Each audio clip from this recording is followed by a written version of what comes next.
And can we rise for the Pledge of Allegiance? I pledge allegiance to the flag of the United States of America and to the republic for which it stands, one nation, under God, indivisible, with liberty and justice for all.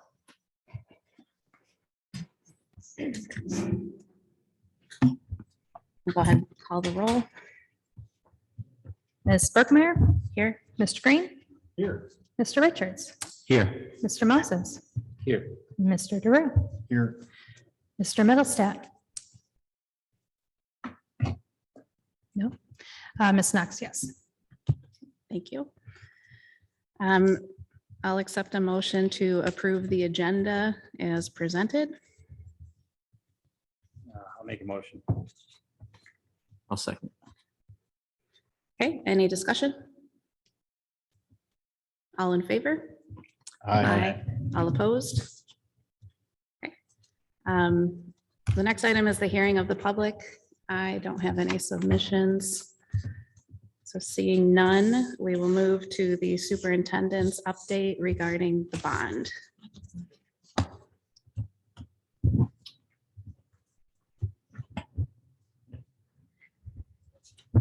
Actually going to stand here so I can see this monitor a little bit better.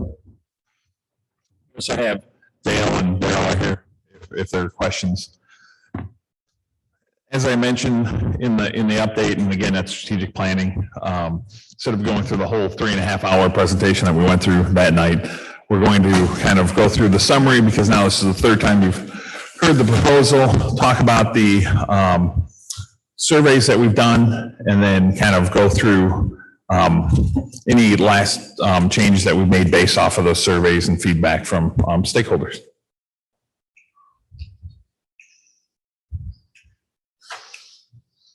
Hang on one second.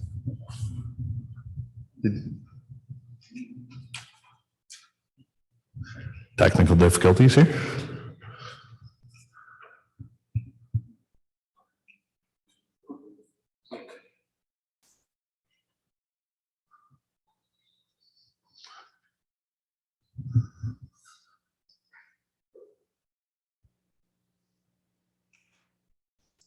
There we go. Thank you. Okay, so when we last went over this, we talked about this was the process that we're going through. So we are now here at the presentation to the board. And just a quick review of the process. So this is what was initially discussed at the beginning, if you recall. This goes all the way back through strategic planning. And then we started through the facility assessment process and worked through that. And if you recall, when we did the facilities planning with the strategic planning committee, they generated a list of wants and needs based off of everything we had feedback. And then that combined with the facilities planning visits, we went into phase one, which this is from February 23rd when we presented to the board on the infrastructure assessment. And part of this, we had district administrators, teachers, building principals, and so on top of all of the experts from our construction partners. And we looked at every aspect of the district. And just for an example, not going through all of those because that was presented at the previous board meeting, they went through and rated everything based on condition. This is an example with roofs and so on. And then just developed a list of critical needs as part of that. Phase two, educational enhancement and upgrades. So when we went through that process, we looked at one, how can we enhance educational programming? How can we address aging infrastructure in our buildings? How can we correct geographical concerns? How can we improve safety measures and increase our building efficiency? So as part of that, we started looking at our critical needs and made sure that we incorporated those into the bond. So what I'm going to do is kind of go through what the proposal, a quick summary of the proposal and the feedback from the staff survey and the community survey that we just completed. So part of it, we had the building envelope looking at making sure we're taking care of like the facades of the buildings, tuck pointing, other infrastructure needs on the exterior, looking at architectural improvements, especially with restrooms, This was a major concern because in many of our older elementary schools, we do not have ADA compliant restrooms. Those restrooms, therefore, the one example I was shared, we have a student who needs an ADA compliant, and the only one that's in the building is at the staff lounge. So therefore, they have to go down there. The other thing was flooring. You can see the picture here. There were concerns with flooring and carpeting and the age and the wear of that. Mechanical systems was another portion, going through that and just trying to upgrade those. Asphalt on the outside, we had talked about how we have about 1.7 million square feet of asphalt. It's equivalent to 13 miles of 2-lane highway that would need to be updated at some point in the near future. Same thing with concrete. You can see the varying degrees of that. And again, this is not tear out everything and replace. Everything was graded based on age and condition. And then the decision was either to do a mill and overlay, salvage the existing base, or do a replacement in order to make the most of the funds that we have available. Then phase 3, as we work through now, these were the enhancements based off of programming needs and feedback that we had from not only the focus groups, which I shared last month, then now the community surveys as well, and strategic planning. So in this process, we were gathering feedback, we were engaging stakeholders, we were looking at options, and we've been continually refining the proposal. So the structure of the 2 surveys I want to share tonight, we had a staff survey that was opened from April 18th to April 22nd. We had 246 participants. That was conducted by Bannock and Cassidy. We had a community survey with 249 participants. That was from earlier this month, May 12th through May 18th, also conducted by the same firm. And 92% of those in the survey were parents of district students, and 94% were registered voters in the district. First question we ask in every survey, same as the focus panels, was to grade the district. And you can see for the staff, just over 60%, just shy of 61% graded as a B, 25% graded as an A, and just under 12% were a C, and then 1% and less than 1% were a D or an F. Comments that were made along on the survey were why they gave that grade: quality of the staff. They felt there was a need to improve district curriculum, lack of technology, and there's always room for improvement. Grading the district from the community. This was interesting because the predominant grade was a B. It was less than half gave a B, but more gave it an A, just over 30%, and more gave it a C. And about 2.4% gave it a D, and 1.7% gave an F. Those comments, so this one, just because there was a wider variety. A and B grades, it was quality of staff, the educational programs. They commented on the band, athletics, honors academy, so on, and the variety of opportunities for students. Those that graded a C or below said lack of technology, needed updates to the curriculum, primarily rigor and career experiences, and not meeting the needs of all students. Then we went into the depth of the proposal, started with the elementary school, and we worked our way up. So we had this discussion of the life cycle of the building. You might remember this from the board workshop, where we talked about there's a certain life cycle according to the National Center of Educational Statistics. Between 20 to 30 years, you get frequent replacement of equipment. Then after 30 to 40 years, then you're looking at the roof and electrical equipment and so on. And really after 40 years, it's kind of like when you have a car, you hit a certain point where it costs more to maintain the building. And after 60 years, most schools, according to the National Center, are abandoned. And we just talked about the average age in Michigan is 46 years for schools. We also looked at the history, and we're in this distinct, it's really 3 eras. So the district came into existence in 1950, really, and 49 when they began building Lighthouse, and that opened in 50. And so you had one set of buildings during the first era. Then we had this section of building between 1998 and 2004. And then now here we are 18 years later, and we have to kind of look at all of these. especially in light of what we know and that facility assessment. Part of the thing that we know, meeting with staff, is classroom sizes. We know the older buildings that, if you look here by the red arrows, they have about 25% less space in their classes, in the actual classrooms. And this is something that came through with the staff over and over and over again when I met with them individually on each building. They didn't feel that they had the ability to address, especially they like to do centers so they can differentiate for students. They didn't have the room in some of the smaller classrooms to do that. Which rooms are those? Are those upper L, lower L, or what rooms are those? These are the predominant, it depends on the wing of the building, but if you look at Ashley, for example, pretty much every classroom averages about 741 square feet. White House, depending on the newer wing, is about 926, but the older wings are under 800 square feet. And then Lottie, the average is about 762. And then Nalder, it's about 735 for the average classroom. This doesn't count like the larger, like obviously music rooms, gymnasiums, and so on. So I know Lighthouse, we redid 2 of the wings, so one wing's got. Yeah, and that's what you're seeing here in the middle. The other part of the discussion was, okay, we're at this crossroads. So this is just an example for Ashley and Lighthouse. Do you build, do you put money into existing buildings knowing that in those cases that over the next 10 to 15 years, now they'll be 90 plus years old?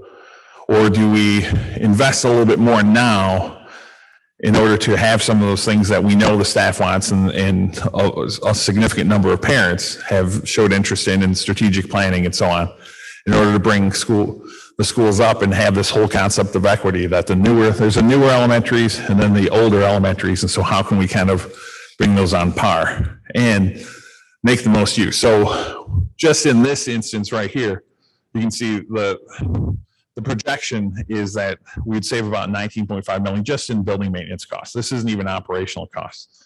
Conservatively, we figure for this entire plan that we could save about 2 million a year in operational costs in like not as much busing, in not having teachers travel. We can provide more programs and just have efficiencies throughout how we run everything. We'll get into that a little bit more. Can you go back? Can you explain the blue curve? Because I didn't understand that, because I don't see where, So what I don't ends up, understand that curve at all, based on the numbers you gave us on renovations. So explain that. so basically, based on that timeline from the National Center of Education Statistics, we would have to do something now, but we know a lot of the other things that are on that would have to be replaced based on their life cycle. We'd have this point right here where we're looking at, we have to do a significant investment later on. So those would be roofs that might have been replaced relatively recently. They aren't critical needs, but now we're putting something more into them. Now we're looking at other things such as wiring, electrical, and so on. Yeah, because I didn't understand what that reinvest is, because you go along and you're replacing roofs and HVAC every 20, 25 years, and you're bumping that curve up 10 years. And Our thing would not be to replace, like we would replace anything that's critical need, which would just buy us time.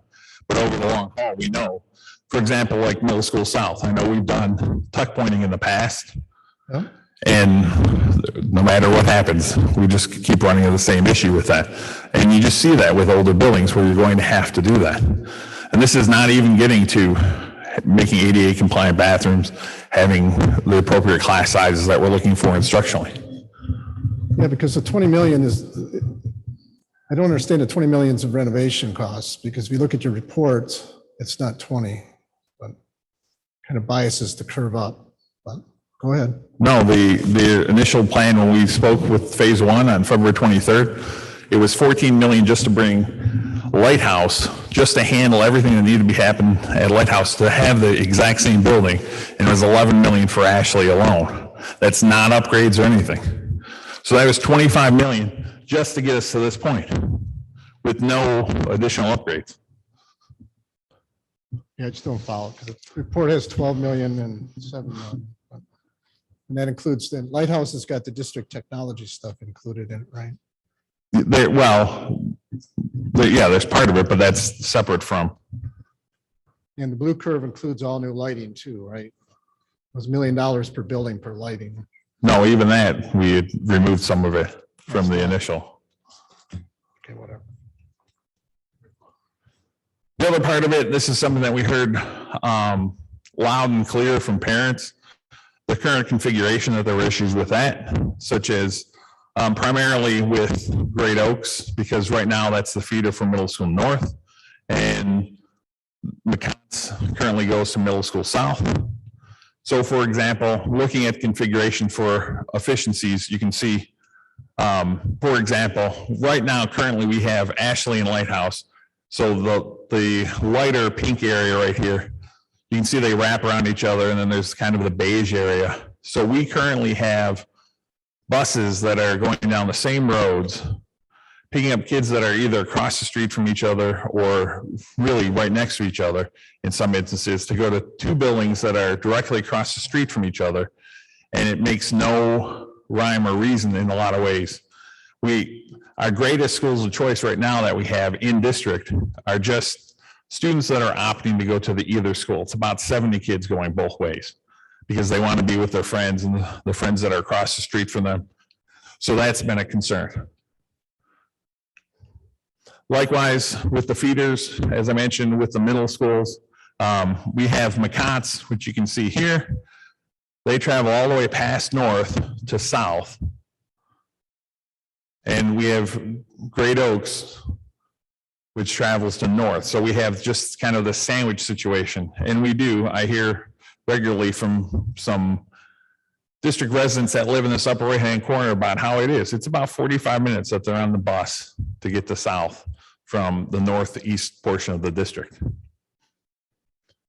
So part of the proposal that we've looked at and was recommended by the strategic planning and meeting with the building was to combine Ashley and Lighthouse into a new Ashley Elementary, combine Lottie and Naldred at Naldred, and then align those. So now you would have Middle School North being fed by the new Ashley, and then in McCott's, and then you would have Middle School South fed by the new Lighthouse, by the new Naldred, I should say, in Great Oaks. And the district boundaries would look something like this. So you can see for the elementary, the main thing is we'd preserve the same boundaries. We would not have to move students from their elementaries. We would keep them, we would just combine Ashley and Lighthouse. The other thing that we would do, we would have to maintain this as it goes through. So part of the concern is in going forward is we know there are certain streets in here that there are currently not students on. So what we would do to constantly maintain that is to bump those into one zone or the other so people don't have to decide. If they moved in and we had a student of school age, then we'd already have that moved based off of the data that we have. Just go back to that slide, the yellow Yes. portion. So the kids that are in New Baltimore on the far right, who are currently going to Lottie, are going to go from far right in town all the way over to Naldred at the most southwestern portion of the district. Then Yeah, it's less than, I believe, less than a mile and a half, I believe. you're telling me it's less than a mile from New Baltimore to Naldred? From Lottie to Naldred. No. I'm saying from New Baltimore to Naldred. The student is by the Dairy Queen. That's where the Lottie Schmidt's at. Now they're going all the way over to Naldred. That's what you're proposing. Yeah, it's not too much further than what's from Lottie. And it's much better than the students that we have coming from McCott's that are moving all the way down here for the middle school. That's a different thing. Same thing, configuration for the middle school. So you would have basically north would be the north portion of the district, south would be the south portion. We had a question on. Just a quick question. Are you going to balance then 600 at each building, or how's that going to work? Yeah, if we do that, just making the switch alone, we would balance them within 10 students based off current data and at least over the next 3 years. Okay, so you're going to put about 600 each building, Yes. which is about half the capacity of each building. Not exactly. We also ran a scenario looking at, so you can see here, all the dots are the individual households for the district at the elementary level. And so we looked at, what if we reopen McDonald? Part of the thing, especially when we kind of ran this out through our focus groups and everything, you can see, there's not very many households in this area. And in order to balance the schools even close, and this is still having McDonald and McCants would be around 300, so they could be potentially 50% smaller, because otherwise we'd have to eat into more territory. We'd have students coming all the way into the Great Oaks territory to go to McDonald. When we presented that throughout the discussions, nobody felt that this was a viable option. And they just felt that, and really, honestly, if we're looking at it, when the decision was made, if you look at the households, McDonald's should probably have been the one on an efficiency basis that stayed open versus McCants, because there's more population by there. But those are decisions that were made, and based off of the cost, we looked at those, how could we best balance it? And pretty much throughout the entire process, this just did not gain any support. So you wouldn't go straight down Colorado? No, because our goal is to try and balance the buildings as much as possible, so that we're not over. If we did that, if we went, it just wouldn't work. Yeah, because that'd be a lot shorter than grabbing Great Oaks kids, be grabbing But that's where the population is, so that's really, I mean, North Shore. because we didn't want to end up with a situation where if I come down here, I'd have to be into, in fact, I should use my pointer so people can see it. We'd have to come into this area right here. Yep. Now you're putting an elementary outside its zone again, which we didn't think would have worked, because again, now you have nobody that can, in that neighborhood that would be going to that building. The other thing that we looked at the future. We have to do an enrollment study, and we also looked at research from around. And we are in kind of a nice area if we're making bets on the future. The Real Estate Association said that Michigan, the metro Southeast Michigan area, can anticipate about 380,000 households by 2040. You are seeing more people, while the state is not growing as fast as it should. You're seeing people move in from outstate into the area, and you're also seeing people move out from the city. The anticipation is that depending on how people are working, especially post-pandemic, they can work from home as long as they get an internet connection. They can live anywhere, and they would move out to our area. That's why when you talk to the people from Beaumont or the new Ascension Hospital, that's why they're building there, because they anticipate that there's going to be growth. And they've done their study. So by keeping McDonald kind of as an option, we can handle that growth, and we can really kind of maintain our flexibility for the next probably 20 to 30 years. The other thing too is, as I shared in the updates, St. Clair County is working on this whole concept of, they're using ESSER funds, it's about 31 million, to expand the Marine City Highway corridor from County Line all the way to the water's edge. And so they've been having meetings and public comment on that.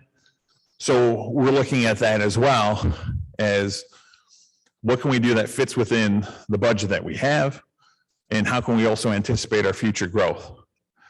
Same thing with McCants. We already know that there's, this is the Mallard Pond subdivision. And so 144 houses are going in there. This is an example. They have some of the models that are already up. So we're already anticipating 144 houses. We can, right down the street, it's on Shortcut, just down Church Road. So we know that that's already primed for development. And the other thing is we get feedback from any like upcoming developments and so on. So there are more that are planned to follow that as well. So that's what we just expect, that corridor. So if you're looking at McCants here, this, we anticipate growth here based off of what we're seeing. And then across the 26-mile corridor, which will also feed into potentially McDonald. So again, recommendation was to go with this alignment. We'll kind of get into it a little bit more. So we looked at it, and this is where I know Dale and Daryl, you guys can kind of jump in as needed. Looking at, so this is not how the building would look. We had this whole conversation on, okay, can we upgrade the buildings? Can we do things? Can we rebuild on the same site? Can we reopen McDonald? All these different options. We ran through all those scenarios. The one that made the most sense at the end, looking at the budget, is we already have two buildings that are basically across the street from each other. Lighthouse is probably in the most desperate need of assistance. It's been every configuration. When we went on the tour, those of you that were on the tour as well, there were areas that used to be different things over, and they've kind of fallen into disuse, and just the ability to either resurrect those or do it. It would cost way too much in order to, in those older areas of building that are like 73, 75 years old. So we were also looking at how much does it cost to build an individual building, and how can we kind of minimize that cost? Well, why do we need to build two gyms? Why do we, if we're sharing teachers, why do we need to build two art rooms and two music rooms and so on? So we could put them on one campus, keep the concept of really how they function now, two schools under two roofs with shared common areas. And if we did that, we could do an upper and a lower elementary, still have two principals, have those common areas. The other thing was Middle School North wanted an aux gym. So we could make a much nicer gym that could handle that on the same site instead of building a separate one. And so fit it into this footprint roughly. And keep the newer parts of the building that already exist so that we can make use of those areas. It's about, I think it's about 20% of the current building would exist. We'd maintain, and then we can just make adjustments around that in order to give them as much as possible a brand new building, tie it in and have larger classrooms and everything else that they need, bring it up to current instead of trying to fit everything into a building where we never have the money to make the classrooms the appropriate size, add bathrooms to everything that we need to add bathrooms to, and so on. Now, feedback on this. So concerning consolidation of Ashland Lighthouse, 60% of people said that they really like the idea for art, gym, music. They like the improved building efficiency. They like the fact that they're just over half, so they like the idea of teacher collaboration, and transportation efficiency was another one at 46%. Concerns, 2/3 of people supported the consolidation plan, only 34% they didn't support it. And part of the concern was the number of students in one building, and also the cost of construction versus renovation.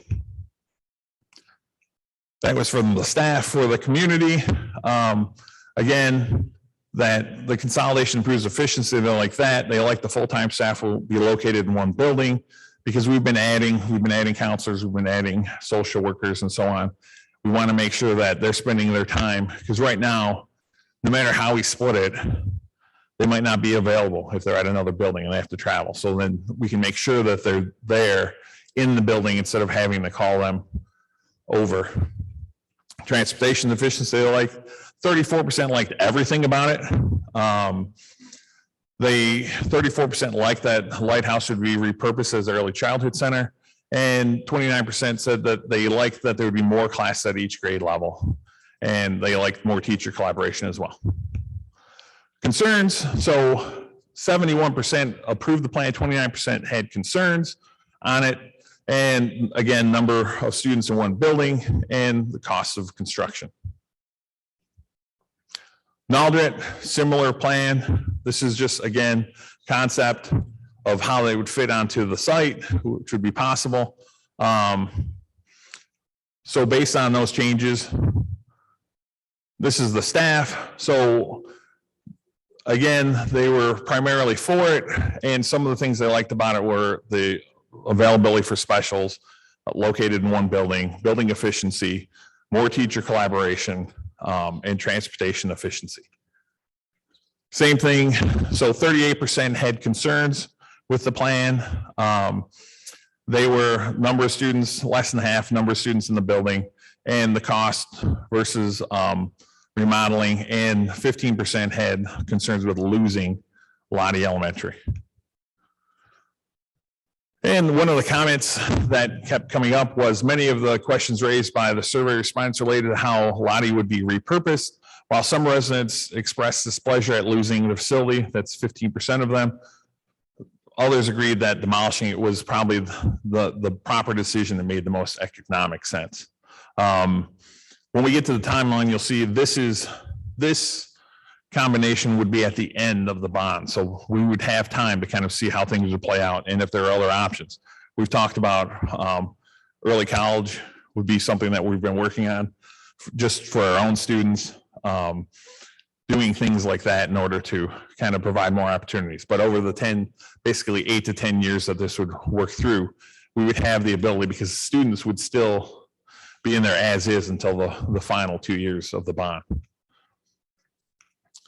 Community, again, they like the building efficiency. They like availability for specials. 33% liked everything about the plan. 31% liked the full-time staff. They liked the transportation efficiency.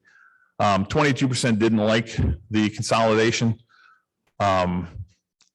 21% thought that they would provide more opportunities for teacher collaboration, and 19% liked that there would be more classes in each grade level, and 13% liked if we were able to repurpose Lottie. 2/3 of them overall supported it, the plan. So only 33% were against it, and their concerns were number of students in each building, the cost of the addition to Nuldret, and 17% were against losing Lottie. One of the concerns that was frequently brought up in the comments, and we went over this during strategic planning meeting, was class sizes. And as I shared during the strategic planning, we run in this situation where, especially if, this is just an example of Mashley and Lighthouse. So this is data back before the strategic planning meeting. So if you have sections where right now, Ashley, at the time when this was created, we had 78 students in 5th grade. So typically that'd be 3 sections, 26 students. And Lighthouse was at 60. So 3 sections, you're at 20 students. And we know class size is important. So typically in a situation like this, we would add a teacher here. And there's great cost that comes with that. And especially in this situation, I don't want to hire teachers that I need to lay off after 1 year. It's not fair to them. It's not fair to students who build attachments to those teachers. And we want to be as efficient as possible. So in this situation, if we combine them, we'd have 6 sections. I could lower the class size compared to Ashley. And we're still well under our class optimums for that. And so we hit like a nice balance there without adding extra staffing costs. So go back to that chart. Just quick. Yes. So in the 2nd grade, you wouldn't change that to 5 sections of what you would maintain 6 at 21.5. You would be leaning towards 5 sections at 24. Well, we have our optimum by contract is 24. So we're trying to maintain that. So that would put us over that. So the goal is wherever possible in order to kind of maintain that. And again, it becomes very difficult to do this in this situation. Now, if we're having savings, then I can afford to keep lower class sizes.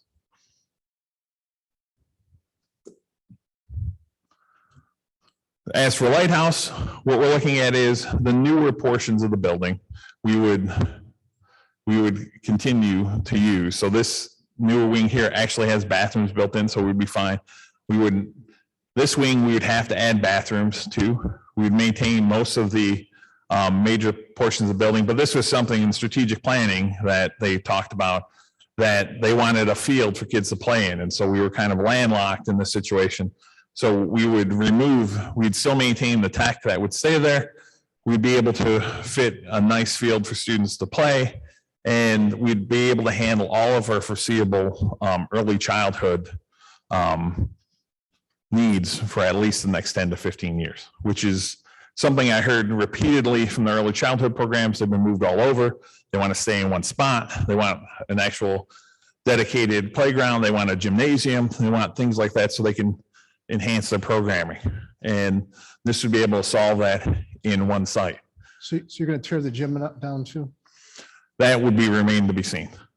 So as we get into it and we start looking at that, this is where I know there's a point of contention between our experts there on what we would do. We'd have to really, once we get to that point, we're going to have focus groups with building parents and building administrators and teachers and so on to see kind of what those uses would be, and we'd adapt accordingly based on their input. Because that red portion was totally rebuilt in 1990. So that was totally stripped down and totally redone. So say it's the 50s, it's really more of the 90s. I don't know if you ask the teachers, they don't have that feel for it at all, or even the parents. I mean, one of the comments in one of the surveys was the building just smells old and they don't like how confined it is. And there's no exits out from many of the classrooms, which aren't appropriate for, now the safety issues, which we'll get into. So there was just a major concern, especially with this building and that portion of it. So 2/3 of the respondents had no concerns and supported this transition plan. 29% had concerns. This is of the staff, and mainly they were just looking at costs. Community, again, most of them supported it. They liked the fact that increased early childhood enrollment, future growth for the program, looking ahead, updating the facility for preschool children, and 32% liked everything about the proposal, and only 16% didn't like the proposal. And again, those that had concerns, 35% were worried about cost, 2% worried that it was further than where they live from the current early childhood center. As for the newer elementaries, as everybody refers to them in the comments, basically, from the staff, we said, what improvements you want to see? Those are primarily technology, ventilation, heating and cooling. Flooring needs to be updated, storage and designated learning spaces, which you'll see when we kind of get into the library portion of it that addresses that. More than 70% of the survey respondents like the whole concept of changing the feeder school plan. And over 1/2 the respondents said that Ashley McCants serving Middle School North and Naldret and Great Oaks serving Middle School South would decrease the time students spend on buses and increase transportation efficiency. When we asked for what building updates they'd like to see, improving parking was one, improving the science center, updating and expanding technology, updating safety and security systems, which we'll talk about, redesigning the parent drop-off and pickup lanes, adding more playground equipment, replacing carpet and flooring, and updating restrooms. Then as for the feeder, the comments that we had, 55% said they liked the proposal for Ashley and McCants. So this is breaking it down now by, instead of the overall plan, breaking it down by building. Serving as the feeder schools. When asked what concerns they had, 66% of respondents said that they did not have any concerns. They understand the whole rationale for it. 54% of respondents said they liked the proposed feeder school plan for Naldret and Great Oaks, serving as feeder schools for South. When asked what concerns respondents had, 64% said they did not have any concerns. And then over 40% of respondents said that Ashley McCants serving Middle School North and Naldret and Great Oaks serving Middle School South would decrease the time that's spent on buses. On the middle school enhancements. So again, just to rehash, this would be one of the main parts of the plan is to consolidate into a true north and south. And part of this is we just look at we'd redevelop the career areas that are being used by the high school. Is when we talk about the high school, those will move to the high school site.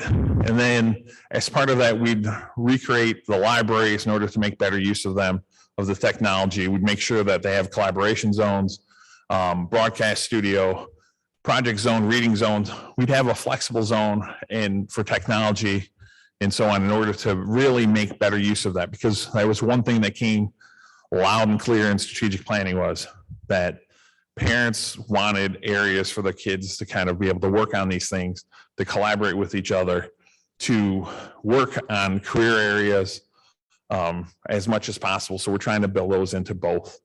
The other thing that we would do as an aside, it's not necessarily in the bond per se, is to make sure that we're offering programs to all students at the middle school level, because there was this, it came through loud and clear that that right now there's this disparity in programs and curriculum. And so that we would endeavor to make sure that we're providing equity between both of those schools. Feedback on that from the staff: 59% liked the proposed change for the middle school students. Follow-up question was, any concerns? 51% said they had no concerns. The main concern that came out was the whole concept of, if we're taking this career of forcing kids into careers too young. The goal is not, as we talked about in strategic planning, is not to force kids into careers earlier, child labor. It's to get kids, broaden their horizons, one, and if they find a career they don't like, that's as valuable half the time as finding something that they are interested in. From the community, 37% of the respondents expressed concerns about the career prep courses only being offered at middle school south. There was just no way that we could duplicate them on both sites and fit it within the budget.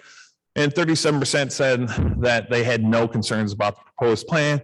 And 37% expressed some concern. And again, these are separate. They could choose more than one. Expressed concern about the cost of transporting students. This would still be, the distance between the two middle schools is much less than from the high school to south. So therefore, we would still see some savings compared to what we're doing now. And it was really the only way to provide equal opportunities. 30% expressed concerns about the bus ride for students. So then this brings us to the high school plan. Mainly when we're looking at this, we wanted, the one thing we heard through strategic planning and surveys and so on, it's we need personalized and connected learning environments. We need to, the administration is so far removed from where the learning areas are. If we could distribute that, that would work out well. Work on a career pathway framework, because again, that was the number one thing in strategic planning. Parents wanted more career opportunities and exposure for students. They wanted to maintain the 9th grade wing and the Honors Academy, wanted to locate all the CTE programs because many students expressed that they wouldn't take a program if they had to get on the bus in order to go there. And then basically look at career exploration K-12. So this is just a quick summary. We basically break them up into business, marketing, and technology, engineering, manufacturing, natural science, and agriculture pathways. That's the green areas. The arts and communication pathways for the pink areas. And then the orange would be health, human services, and public safety, which would be something we'd hope to add in future years. You can see this portion over here. We would have, this is actually currently there. We would just cover up the, right now it's open air. We'd cover part of that up. We would have to bump out for part of it. We'd reconfigure some of the areas in order for the band area, just so we could make use of that. We distribute special education throughout the building as well, based off of the careers. And then we'd look at adding collaboration spaces. Again, we have quite a few students there, and we want students to be more involved and engaged in the district. We want them to be involved in clubs and after-school activities. We want to give them designated areas to do that, especially the library. Instead of having kids all over the building for supports, we want to put them all in one spot. We want to make sure that if they're in that location, we can put those, all those support services, bring those to those students. Other facility improvements that are part of this. Well, let's actually go through the high school feedback. So 45% of the staff responded that they liked everything about the career pathways change. Respondents also like maintaining the 9th grade wing and Honors Academy. the opportunity for increased collaboration between grade levels and administrative offices being closer throughout the school so that they would know their administrators throughout the entire time. Main concerns from the staff were staff movement and retention. That was abundantly the number one concern.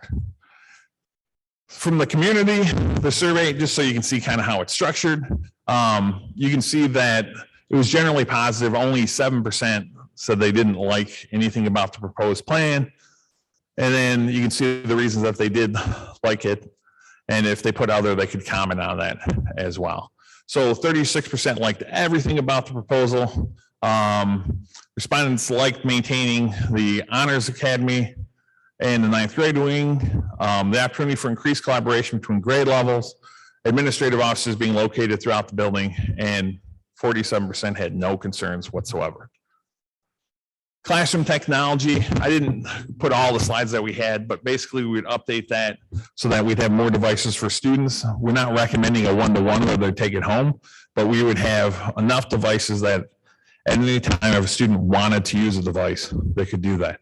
We'd also upgrade our the other aspects of that as we go forward from an instructional standpoint, whether it's new projectors or adding projectors in certain areas, and basically enhance those aspects of it. The other facility improvements that we talked about, and I just want to touch a little bit more in depth on these. We purchased band equipment as part of this. We'd upgrade the technology and so on in the auditorium, secure entry, which I'll get into, playground upgrades, which again was part of the survey, interior and exterior athletic improvements, which I'll get into, interior and exterior arts improvements. Band has wanted a tower for several years, so we would build that in as well for marching band. Restroom upgrades, make sure that they're all ADA compliant so we don't have the situation we have now, and replacement of furniture. From the athletics, this was, this came from, we had a meeting where Dale and Daryl met with the staff, and we kind of walked through this, and then we got obviously on the focus groups and everything, we kind of went in depth on this. So we already talked about band instruments and instrument storage and marching band tower and band storage. We would look at providing dedicated parking for the softball and baseball areas that are at the back. We would improve this road to the back here so that people could drive on it, and so we'd shorten that distance as well. We'd refinish the gym floor. We'd upgrade the scoreboard, which I didn't realize till we got this process was brought over from the previous high school, and we cannot get parts for it. So if it goes down right now, we're scavenging parts from other districts that might have closed the building. It still has that. We'd replace some gym equipment in the weight room as well. And we already talked about upgrading the auditorium, AV and lighting. The other thing that we talked about was it was a contingency, but based on the final numbers, we feel that we should be able to do the team room, because this has been a concern of where could we put a team room. This would again be as we go through the process and we start getting bids and so on, this would move up. Same thing, we know that we did some Band-Aids on the tennis courts. Now that we don't know, they're not going to last the entire time. So we're going to have to look at that. So that will move up into contingency as well. And we'd look at whatever we can do in order to try and reach as many of the other needs that we have. So that next tier of needs past the 1 to 7 years that we've allocated. The other thing we talked about, the Aux Gym at the new Ashley site, aquatic center updates, updated storage facilities at the middle school. And then we'd look to do something if at all possible, and this all depends on contingencies.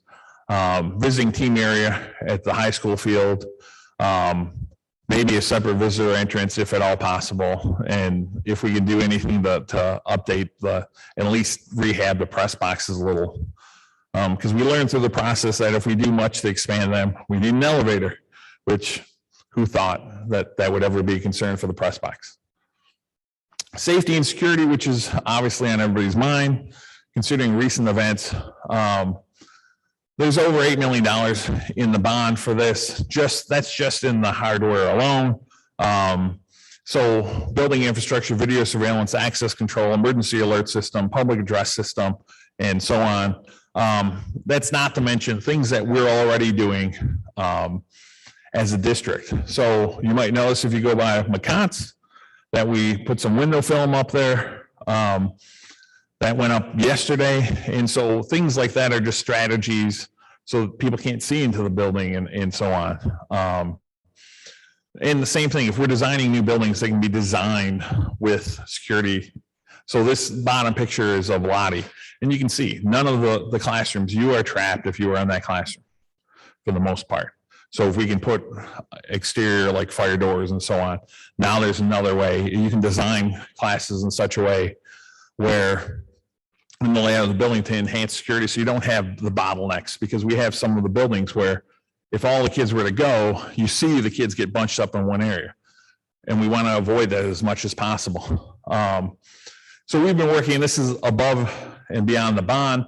We're anticipating the state with the forthcoming budget is going to have some additional security funds in there. We're looking at the window film, additional cameras and all that, because we know the bond will be a few years out to do some of these, but we know we need to do things in the short term. So when we work on the budget for next month, we'll have additional staff training. We'll have additional school resource officer coverage as well. So just, this is beyond some of this is beyond the bond, but it's things that we're going to look at just because we know security is an essential piece. Just a quick question. Yes. In the past, we've talked about lots of security cameras, but the issue came in is how do you manage all that? You know, we really need to have good security, but do we have to hire people to manage all that video equipment? I mean, No, I'll tell you, in my experience, in both my previous districts, we've had buildings of as much as 200 cameras. And it just for the secure entrances alone, we would have something up where, because right now, one of the concerns we know that's come through is if people come into we cannot see them approaching the building. So if you are coming into McCott's, for example, right here, one of the newer buildings, yes, it has a secure entrance, but the staff is buried back in there. And it's the principal's office here. So nobody sees anybody approaching the building until they're in the building. So in that instance, we'd create something where you could put a camera out there, they can have it up on, say, a second monitor or something, and they would maintain that aspect of it. The other thing that I've seen done in other districts, you just put monitors up there with different camera views, whatever your major intersections are, so you can see the flow of traffic in your building. Because again, it's not, the high school, obviously, there's a lot of hidden corners and so on. But if you just get through your nine hotspots, you can maintain in a lot of buildings, an elementary size, you can see the entire flow of traffic in your building and just have it up in the office. And so it's kind of, people just get conditioned to checking that. And the major thing is we want to be able to look and see if something happens, what can we do? I know it's passive to a certain extent, but we want to make it as proactive as possible. But we also want to be able to go back and see what happened if there are incidents. Cost summary. So when we looked through this, we targeted there's 60 million in critical needs. 248 million, that's what came through all the process when we put in the needs and the wants of everybody. And so we worked through, we brought administrators in through the survey and the focus group process. We whittled it down to where we could get to no tax increase, which would essentially, basically what it's doing is just extending our current bond rates, which right now wouldn't reduce for, I think it's 7 or 8 years. And then, so it would go 10 more years past that. And it pretty much follows a similar curve on that, just kind of adding 10 years in which we could handle this with no tax increase. And total would be 169 million, $300,000 in order to do that and not have any increases. Here's the timeline. We can't really, at this point, we can't go into like, this is exactly when things are going to go, because a lot of this is going to be, we're not going to just take off and start building these. We're going to do stakeholder input. So part of it right out the gate, for all of these, we're going to have teams of parents and stakeholders and teachers and all that go to other buildings and get ideas. And so we'd go through, we'd get their input in order to kind of shape that. But this would basically be the order that we'd have here. We would start with the high school, just because part of that is on the draws from the bond. We'd be able to do that part of the program on the part of the first draw. And then we would, the second draw for the bond would be the new Ashley. And then we'd handle the McConson Great Oaks updates as well. Then once Ashley was combined, the Lighthouse, we'd work on their early childhood. Then once the high school programs are all moved to the high school, that would free up North and South to now have their upgrades. And then at the end, this would probably be, you can see we're now looking 6 to 8 years down the road where Naldret would come into play based off of that. Now we know there's other parts of it because some of the questions that we had, what do we do with the early childhood center? So in the short term, we would need it for the majority of the bond. But the second part of that is if that 26-mile project comes through, if, you know, we're seeing people who are, when they start hiring for the new hospital and all that, and people are moving out, and we need to open this building, McDonald, my anticipation would be we would have a contingency in there that the early childhood center would become the administration building. And we could then repurpose this building as an elementary, and we'd be prepared. So this handles not only our short-term needs, but our long-term needs from everything. So what, Question? just a quick question, what dictated the order? Because students, Lottie Schmidt, former Sugar Bush, and Naldret students won't see anything for 8 years. So, you know. Really, it's a combination of three things. One is what can we do to maximize the impact for as many students as possible? We know all students are going to end up at the high school, so we wanted to do that. Plus, we need to do that first to free up space for South and really the middle school enhancements at that point. Then we knew the greatest need was Ashley and Lighthouse. What were we going to do there? Well, we couldn't do the Lighthouse early childhood until we created that. And that's when really the largest part of the funding would come in. So we'd have enough money in order to accomplish that at that phase. Plus, we figured the high school phase, it's going to be a short design period. It's going to match most of the current building.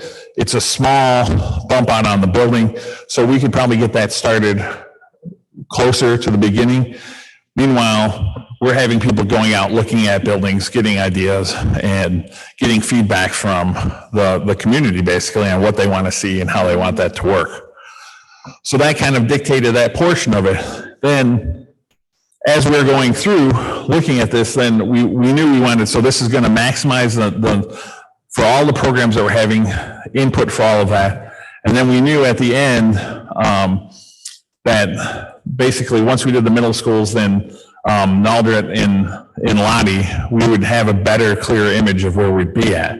Because part of that, those are probably the areas of the district that are under the most demographic change, I would say. Because we were concerned with Great Oaks because we knew a lot of those came online together. So the concern was that if you talk to like a lot of the local officials and demographers and so on, we were worried that that was going to kind of age out together from elementary, which we'd kind of see that building go down in population. But now that we've been seeing more housing developments going in there, we anticipate that's not going to be the case as much. Plus, we see a significant number of school choice students there. But it's just, we have such a concern about the condition of Naldret and Lottie, and that's about how many students, 800, 900 students? No, in Lottie and Naldret? Lottie, yeah, today, how many are in Naldret today? Combined between those two buildings would be about 600 students. Okay. I'm just concerned that from an elementary standpoint, 8 years out, they're not going to see any of this improvements. No, they wouldn't. As elementary, they wouldn't. And I'll tell you, though, feedback from them, that's a positive. Because they're like, hey, I can get my kids, I want these programs, but I moved here. We had at strategic planning, I had parents who stopped me after and said, okay, I have a student who's 4, they can get through this and it's not going to change, and I get the rest of this, okay, I'm for it. So that one, these buildings are younger already, so we're not as worried as we are with Ashley and Lighthouse. So, and it just worked with the funding and the staging and all that stuff. Now, there may be changes as we kind of go through that, but we won't. That's going to really be a side effect of the input from our strategic planning, community partners, and teachers and so on. So they rather had the Lighthouse Childhood done before they got any improvements or technology or anything.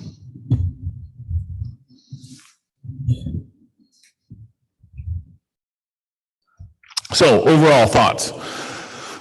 We asked people, we said, okay, so from the staff, so 79% of the staff respondents said that the current proposal calling for significant changes in the structure and upgrading school districts, so this is the overall package, made sense.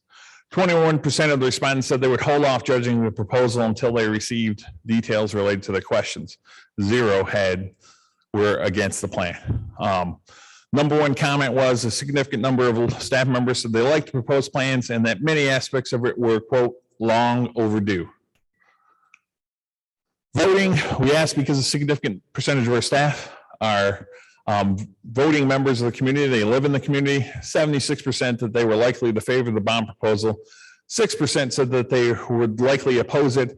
18% are reserving judgment. They're not sure. They need more details going forward, which our plan is going forward, we would kind of do a roadshow. We'd meet at each building. We'd have community meetings at each building and the local community as well, so that we can kind of handle it from each building's perspective. As for the community, 66% of the community respondents said that the proposal making significant changes made sense. Only 34% of them said that they had questions about the proposal, needed more detailed information. And as of voting right now, if they were asked if you had to vote now, 60% of respondents said they were likely to favor the proposal. 19% said that they would oppose the proposal. 21% are withholding judgment. They need more details. So just if you look at the history of our bond proposals, between those two numbers, it's far greater than what we've passed bonds with over the last, your typical average over the last 20 some years. So what's next?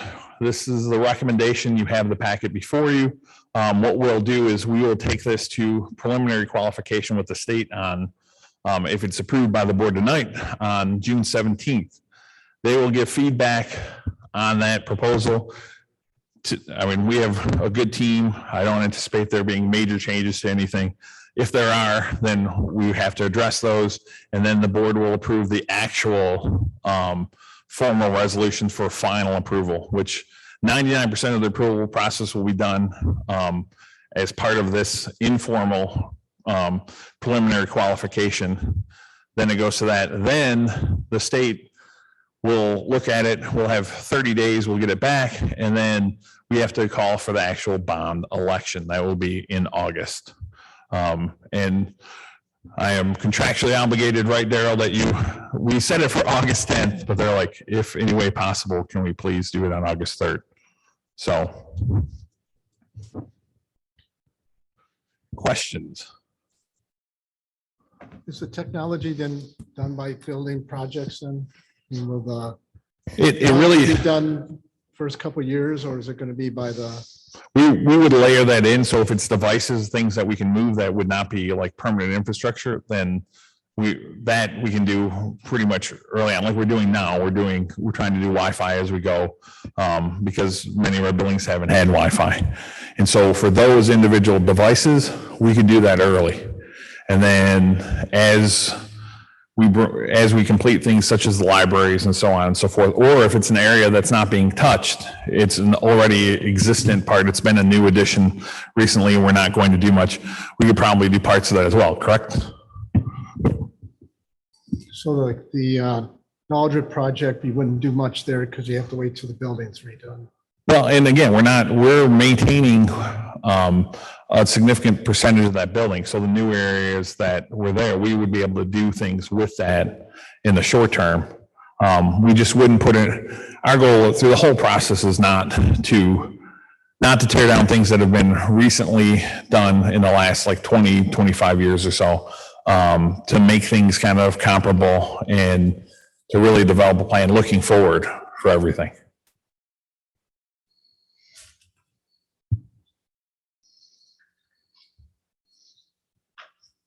Okay, any other questions? Thank you.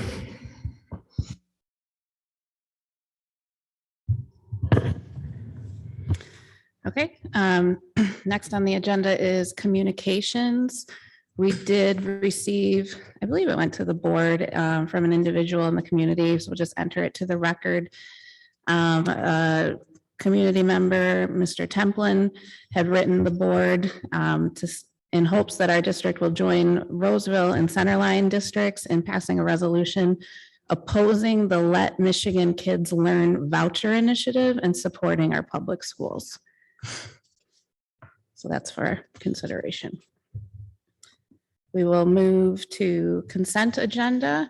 Tonight's consent agenda consists of approval of the minutes of the April 27th regular meeting, the May 11th special meeting, and the May 18th special meeting, as well as the personnel report, the financial report, and the bills payable from April 22.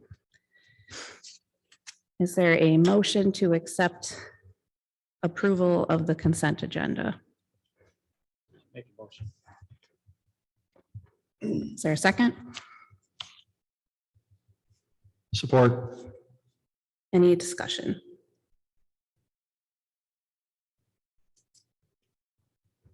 Okay, go ahead and call the roll. Mr. Moses, Yes. Mr. Green, Yes. Ms. Buckmeyer, Yes. Mr. Richards, Yes. Mr. Drew, Yes. Mr. Middlestat, Yes. Ms. Knox, yes. Motion passes. I also wanted to recognize, as part of that personnel report, we have one of our newly hired teachers at Great Oaks in the audience, Ms. Fillinger. Congratulations.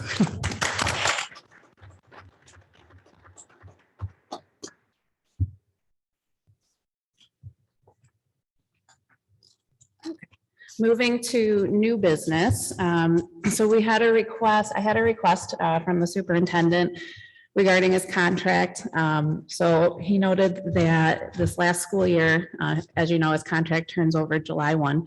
And he did not use his vacation days in completion over this last year, noting COVID issues as well as the Oxford tragedy, adding unique issues for the district. He requested that the board would consider adjusting his ability to roll over his vacation days just into July of this year for this year only. Because it was a contractual issue, obviously it came to the board for the board's approval. So, the recommendation is to approve Mr. Jankowski's request to roll over vacation days into just July of 2022. Is there a motion to accept? Make a motion. Is there a second? I have a second. And discussion? How many days is that? Currently, I have like 19 days left of all of that. You're gonna Yeah. be able to use all those? No, I wouldn't, but just if I could use some, yes. No, I understand. That's why I just wanted, just to note that Yeah. you haven't taken a lot of vacation at all this year. so. Yeah.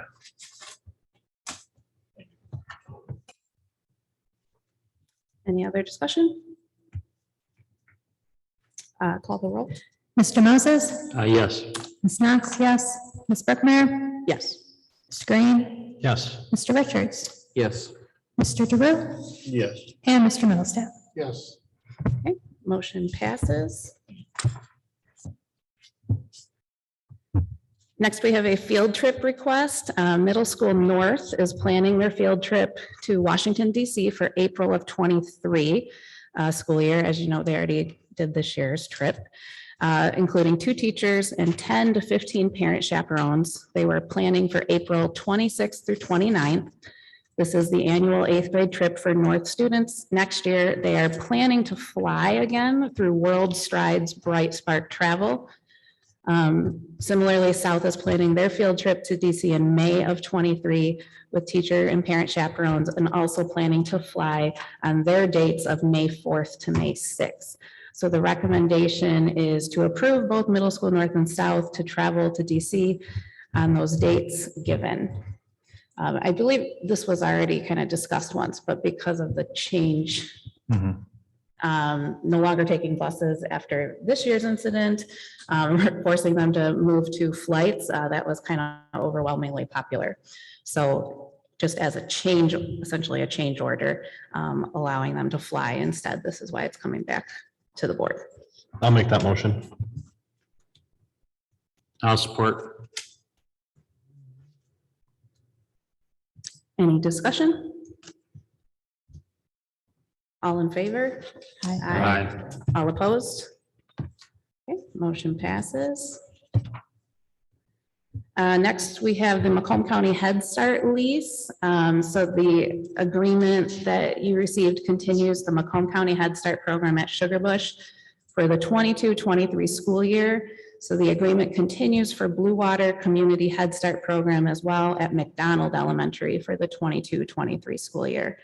The recommended action is that the board approve the Macomb County Head Start program at Sugar Bush and the Blue Water Community Head Start program at McDonald for the 22-23 school years.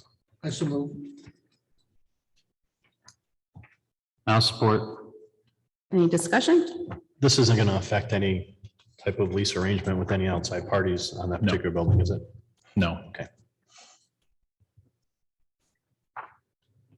All in favor? Aye. All opposed? Motion passes. Next is the MHSAA 22-23 membership resolution. So annually, as you know, the district approves the MHSAA membership resolution for middle and high school athletics. According to the Michigan Attorney General Opinion Number 4795 of 1977, any local board of education which desires to voluntarily join the MHSAA by adopting the rules of the association and agreeing to enforce those rules with respect to schools. The recommended action is that the board approve the MHSAA membership resolution for 22-23 school year. Is there a motion to accept? I'll make the motion. In a second, A second. discussion? All in favor? Aye. All opposed? Nay.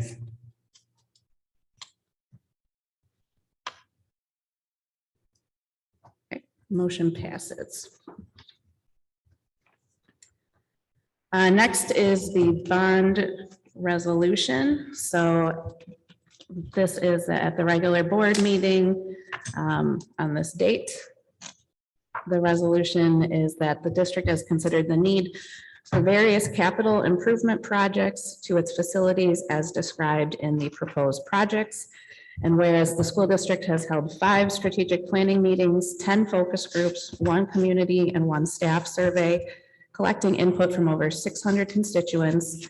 And whereas the school district has further considered requesting voter approval for the issuance of capital improvement bonds to finance the proposed projects. And whereas the school district, prior to seeking voter approval for the bonds, intends to request preliminary qualification from the Michigan Department of Treasury in order to qualify the bonds under the school bond qualification and loan program. And whereas the department requires the school district to have determined the scope of the projects to be financed and the dollar amount and number of bond proposals to be submitted to the voters before the department will review a draft of the preliminary qualifications application. Therefore, the board resolves as follows, that the school district administration is authorized to work with the school district's architect, construction manager, bond counsel, financial advisor, and other professionals if applicable in the preparation of the application for preliminary qualification of bonds for submission to the department, and to meet with representatives of the department to review the application before submitted to the board for final approval at a future board meeting.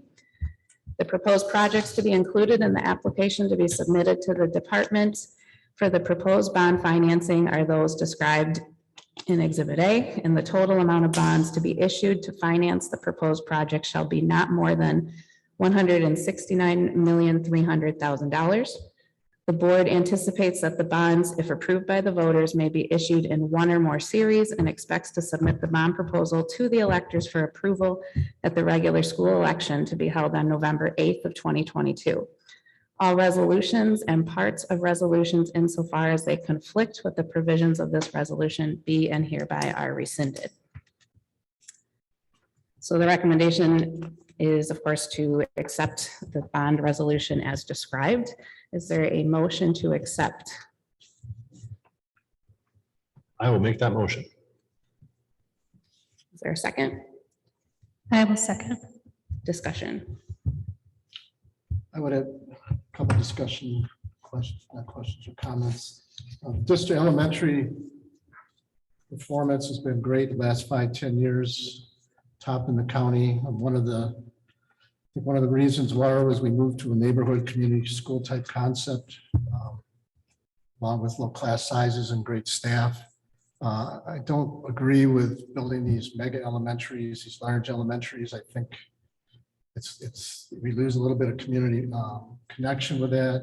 The schools are big, and I know we'll make lower L and upper L's, but still, I think they're not the way to go. I think we should focus on the retrofitting as best as possible, spend a little bit more time, and perhaps maybe just building, rather than retrofitting these buildings, build brand new elementaries, but not these large elementary buildings we have. I think we're rushing to get this done, and got some funds to do retrofitting, but I think, the disruption that's caused by retrofitting a building while trying to actively run a school it's pretty difficult.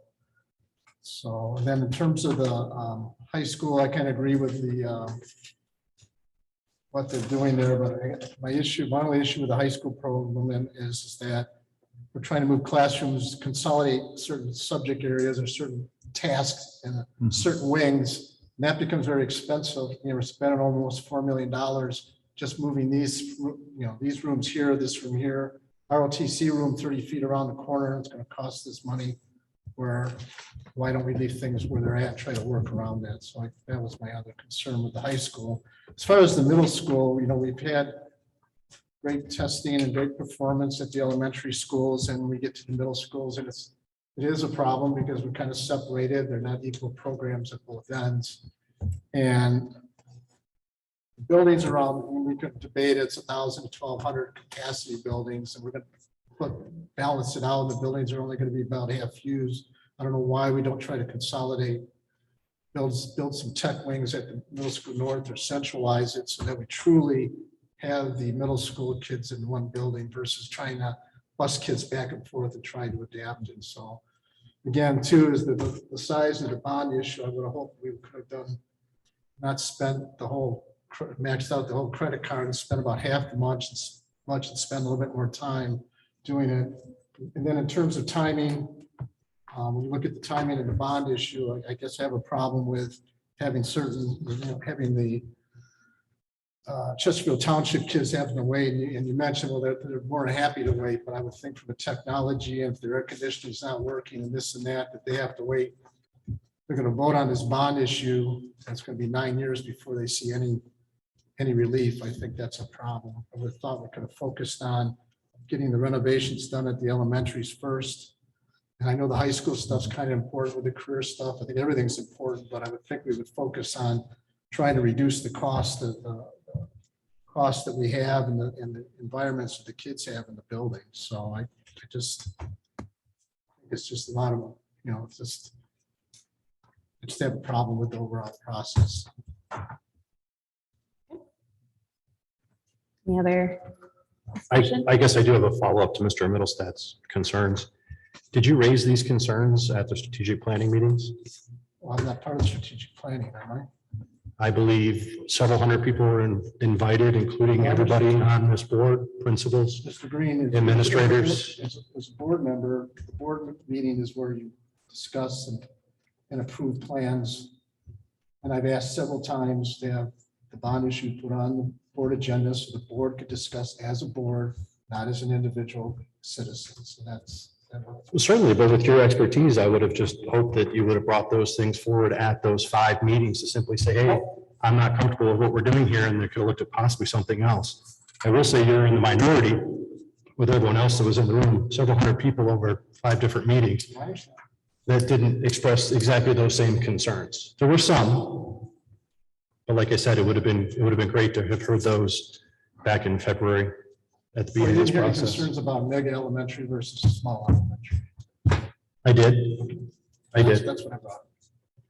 That's my major concern. I think we discussed that a lot. We discussed it over the years and the community supported the neighborhood schools. So now if they wanted to go support mega elementaries and plus all those kids on the south end of the district, across district, that's their decision, I guess. Thank you.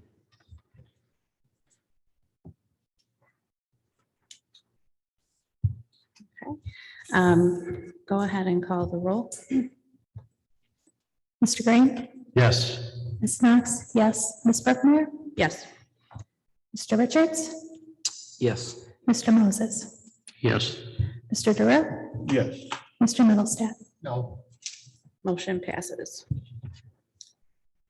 The next item is the district-wide professional development committee. So in the 22-23 final school aid act allows a district to count up to 38 hours of qualifying professional development for teachers as hours of pupil instruction.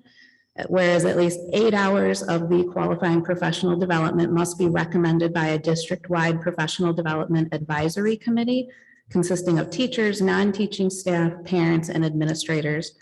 And whereas the district-wide professional development advisory committee must be appointed by the Board of Education. Now therefore be it resolved that the Anchor Bay School District Board of Education hereby appoints the individuals listed attached in the resolution to comprise the district-wide professional development advisory committee for 22-23. So the recommended action is that the board approve the district-wide professional development committee resolution for 22-23 school year. I do have the listed names if you'd like me to read them. But if anyone would like me to, I can go ahead and do that. Is there a motion to accept this approval? Yeah, I'll move. Make a motion. Is there support? I'll support. Discussion?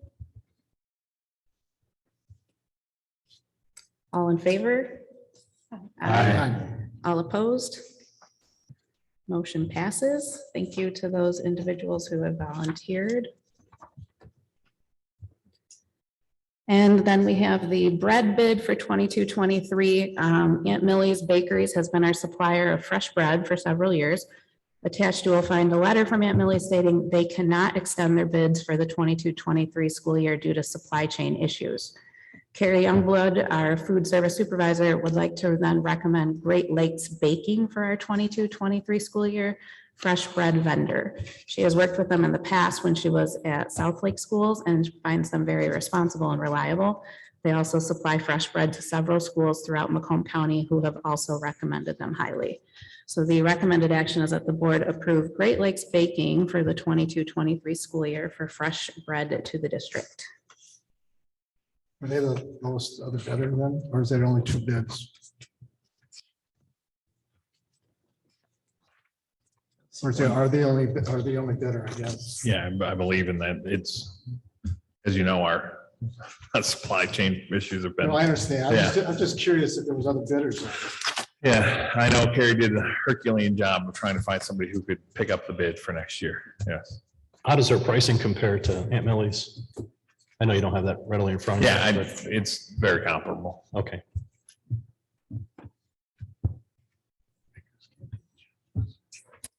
Is there a motion to I'll move. accept? Second? I'll support. Any discussion? All in favor? Aye. All opposed?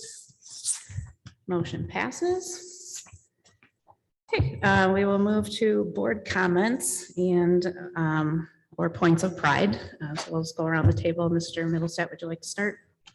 Yeah, I'd like to, I don't want to apologize, but I've had some issues at home. That's why I haven't been able to attend board meetings. My wife has some medical issues, so I just apologize for not being at all the meetings recently. But other than that, I think as we get ready for graduation, I think it's been a great year so far.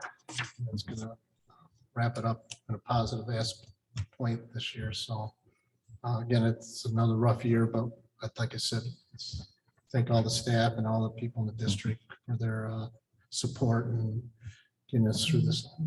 That's it.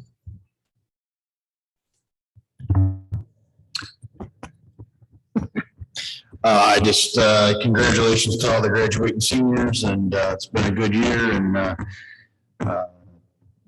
to Superintendent Jankowski on, coming in here and doing what you've done in a semester. I think it's been great with this bond issue, all the work you've done, the way the community has really turned around. There's no, it's all positive, everything's looking good. So I think all in all, it's just been a great year, and thank you, and all the seniors, good luck in college next year or in trade school, wherever you go. Yeah, I pretty much have the same remarks. Thank you to congratulations to all the seniors graduating, and a big thank you to all the support staff and teachers and everybody. And I'm going to just say congratulations to all the sports. I'm hoping Mr. Richards will go through and tell us all about it, but I'm just going to say congratulations to everybody. Yeah, I will echo the sentiments from the first three gentlemen. It's been an interesting year for sure.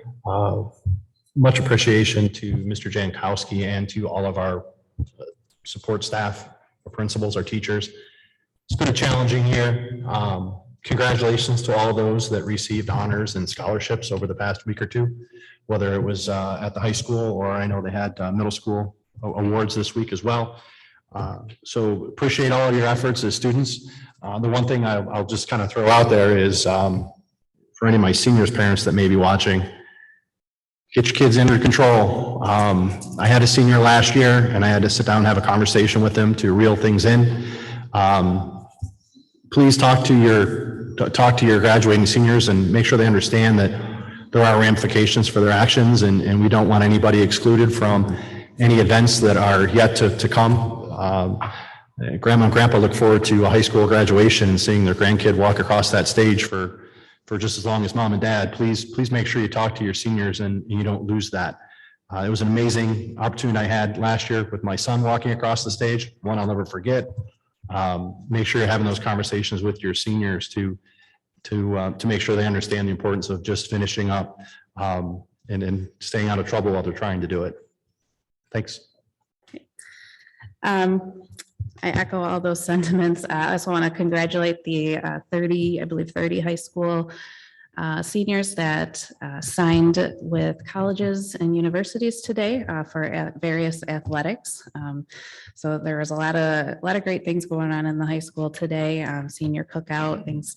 So congratulations to everybody, including our staff, for making it through this year and kind of the comeback or the beginning of a comeback after COVID and all the challenges that has caused us. So I appreciate everybody's work for this year, and hopefully everybody can get a nice break this summer. I have a few things.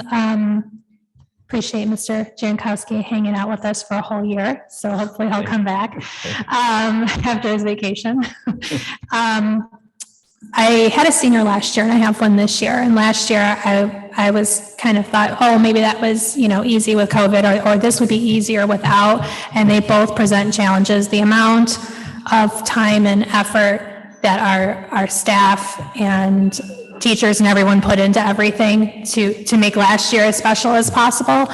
And then everything that went into this year, it's truly remarkable. They've been so flexible going back and forth. And to our graduates, I can't wait to see you on sometime in June. We have two things that I picked up online, so I'm going to read them. Is a woman, Kathy Morozet, Mrozek, M-R-O-Z-E-K. She posted in one of our community groups, I just want to give a shout out to the Anchor Bay Tars baseball team that came into the Country Inn for breakfast this morning. Not sure if they got rained out or what, but there was close to a dozen young men who came in to eat while my husband and I were there. They were patient, respectful, polite, and a true joy to watch. Just a great group of young guys. To the parents of these young men, congrats. You are raising some pretty awesome kids. Then we have another one, and this was sent to our band director while our band students have been, were in Disney, I think until a couple days ago. And it's just a quick note to let you know how much we enjoyed seeing your band marching and playing at Disney World. My wife and I are retired educators from Georgia and are annual pass holders for Walt Disney World. We also have a vacation home 10 minutes from the parks, so we are in the parks on a regular basis. Your kids did an outstanding job performing. We especially enjoyed the selection of Disney tunes. So many of the bands we see play other music that just seems to be out of place. Your kids are also to be commended for their behavior at the park. We saw groups of kids in the band shirts several times during the day. They appeared to be good kids having a good time at the park. So I think that really says a lot about our community. We're having people who don't have kids at the school taking the time to say how wonderful our students are. And that's all I have to say. Try and do this quick. The Chesterfield Police Junior Public Safety Academy sign up ends on May 27th. Please contact School Liaison Officer Amanda DePape for sign up. Congratulations to middle school students of the month for April, Clara Buchanan, Jasmine Landa, and Hope Tracy. Congratulations to middle school students of the month for May, Griffin Smith, Nolan Schmidt, and Kathy Renard. Congratulations to the Anchor Bay North's Captain of the Month, Michelle Andres. Thank you for everything that you do. Summer basketball, volleyball, and football camps are now posted on the Anchor Bay Athletic website. Gives your kids something to do for the summer. The Hosta Club received first place from the Strive for a Safer Drive. Congratulations. Congratulations to all the students who were recognized at the senior award ceremony. Awesome job.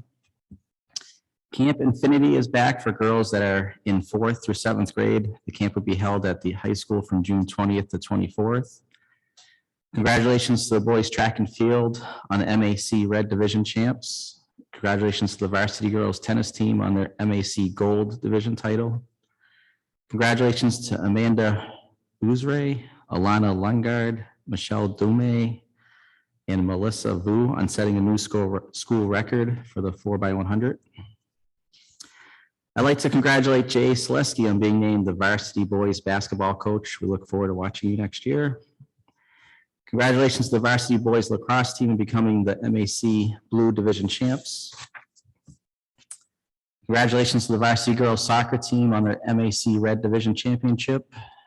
Congratulations to the varsity boys golf team on their MAC Blue championship. My points of pride this month will be the class of 2022. Congratulations and good luck on your future goals. Thank you.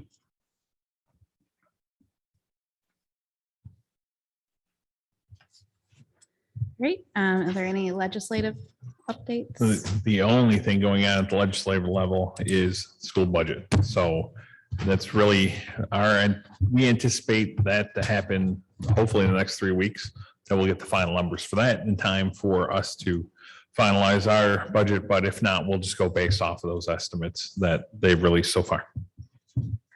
Yeah, I believe they're trying to schedule a finance meeting for those on that committee.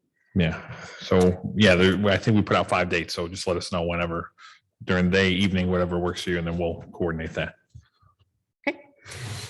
And in the interim, I don't think we haven't had any other board committee updates or meetings, I should say, to have an update. So other than that, I will take a motion to adjourn. I'll make the motion. I'll second. All in favor? Aye. All opposed? Motion passes. Meeting adjourned at 8:35.